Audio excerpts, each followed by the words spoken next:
And when you are creating links, and this is really cool about this, you can either create links and you just click that button. You highlight the word or whatever text that you want to highlight and make a link to. And this little window is going to pop up. And you can either make a link directly to a page that you've already created, or you can do it to another website, okay, or email address, whatever. Okay? And it's very, very easy to do. Now, you can also insert a lot of cool things here. And I'm going to show you some of the things that I inserted in my websites for my students. You can insert images from your desktop. You can upload it. Or you can insert images from different websites as well. Okay? And you can also insert, this is one thing that I really, really like about this, is you can also create a calendar using Google. And you can have that calendar on your website so students know certain events that are taking place at their school or stuff like that. And you can insert videos. And these videos you can take from Google Videos or what is that? YouTube. And I've started using a lot of the videos in my class because the class that I teach, the content is psychology. And some of the concepts and constructs are very difficult to understand. So I try to put videos on here before they actually do the reading so they can get some background knowledge about that topic or stuff like that. Yes? Do you have to cite where you've taken this from? There is a link. There's so not plagiarism or? Yeah. Okay. I mean, but like with images? Images, are you copying images or you? You can, there's... I didn't know what the protocol was. Yeah. With most images are have a copyright to them, but there are some searches that you can do that are for public domain images, and I think we'll put that. We'll put that onto the website that we've created for this as a resource for you. But anything that any of your pictures are, you can put whatever you want of yours on your website. And most people have a digital camera, and so if you want to put something on that it's a picture of a water glass or something that is related to your topic, just take a quick picture of it, and you don't have any copyright issues. If you can copy it, it's yours. It's the internet, and people can't really complain about stuff that they put on there. If it's copyrighted, we probably can't actually come into full with it. You pay for it. Yeah, educational purposes is considered fair use, as long as you're not profiting from it or anything like that. So most of the time, you just say, yeah, I'm using this for school. If somebody contacts you, if it ever happens, I'm using this for school. Leave me alone. And it should work. And there are some other things that you can insert here. And if you click down here on more, you can insert clocks, and you can insert a radio. And I'm going to show you one of the radio stations that I inserted onto my website for my students. And my students love it. They really yes. Can you put in a podcast in there too? Your own podcast? I believe you can. I haven't learned how to do that yet, but I'm going to learn how to do that, and then I'll share that information with you on my website. So thank you. And rather than going through all this, let me just show you the website I've created for my students. So again, if you go to the website, my website, you can go and click onto the different links that I put up here. Okay, so as the PowerPoint is this click here using Google Sites, and then I also put some other links to some other free applications and software. Okay, so these are the courses that I'm teaching this semester, and I've taught, and this is my IEP class that I teach this semester.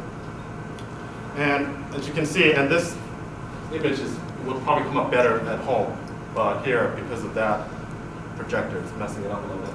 Here's a navigation bar here. So students just click, click, click here, and it'll take them wherever they want to go. Okay? And if they ever want to go back to home, they just click home. And this will never change. This sidebar does not change. It's always there. Okay? So let me just give you a quick tour of what I do with my class. One is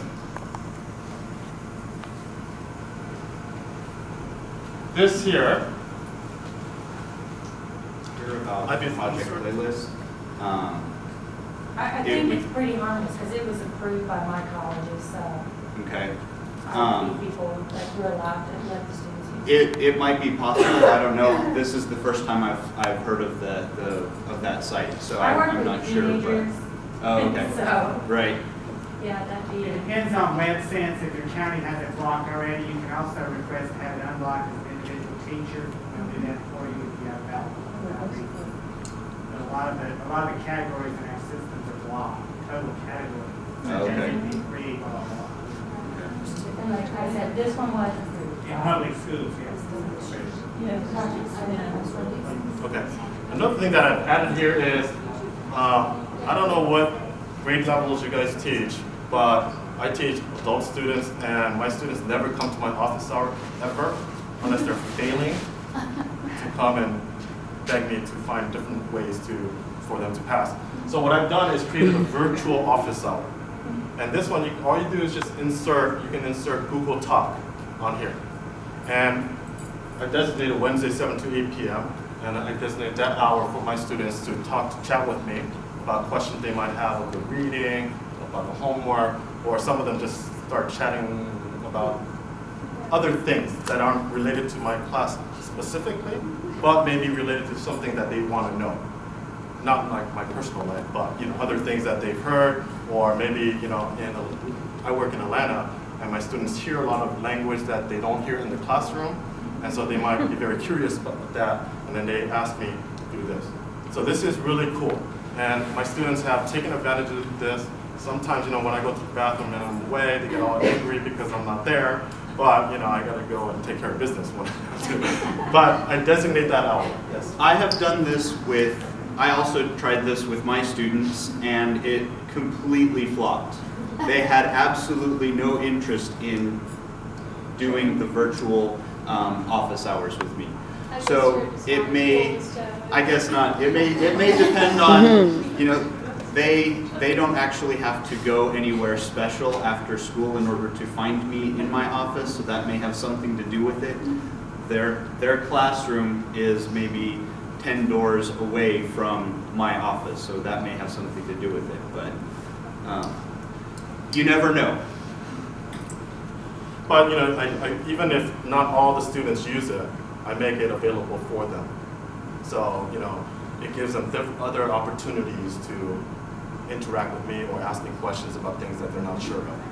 Yeah, and another thing I add here is, my students are a little older and they want to know about current events. And sometimes some newspapers, as you know, are kind of biased depending on what their political ideology is. And so what I've done here is I put in this link here, and I think this one is not CNN, it's not Reuters, it's not Fox, it's not the New York Times. This is the Associated Press. Okay? And this gives them links to news stories that they might be curious about or they want to read about. And then every morning, a lot of my students tell me is they get up, they go here, and they read about what's happening in the world.